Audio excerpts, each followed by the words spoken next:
با دختران پرشرط ظاهر پرست سیر طلب ازدواج مکن. با دختر ازدواج مکن که همیشه دیگران را مثال می آرد. می خواهد خانه اش مثل فلان باشد، زندگیش مثل زندگی فلان باشد و توی و تماشا اش مثل توی تماشا و انعنه های مشهوران بگردد و با چیزی که دارد قناعت نمی کند. در هر کاری خرد و بزرگ تو را با دیگران مقایسه می کند.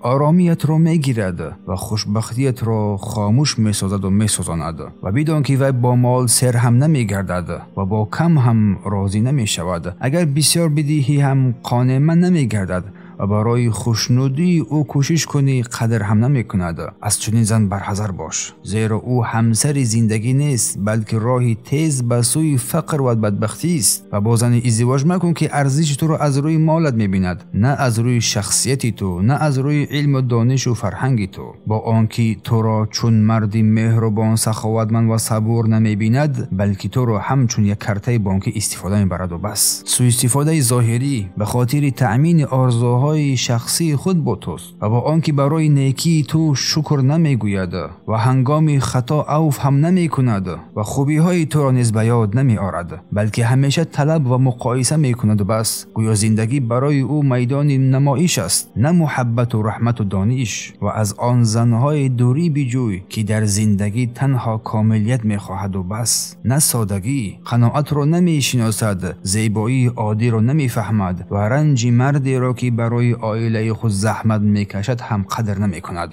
و تنها وقت الحمدلله میگوید که دستانش پر از زر است و تنها وقت تبسم میکند که هدیه ها زیادند و برکت است. زیرا چنین زن اگر داراییت کم شود تو را ناچیز می شمارد، اگر منصبت پایین شود تو را ترک می کند و روز همه فداکاری های تو را هم فراموش خواهد کرد. پس بدون ازدواج مناسبت ظاهری و مال نیست، بلکه عهد است بر مهر و محبت، بر شوقت و صبر و قناعت.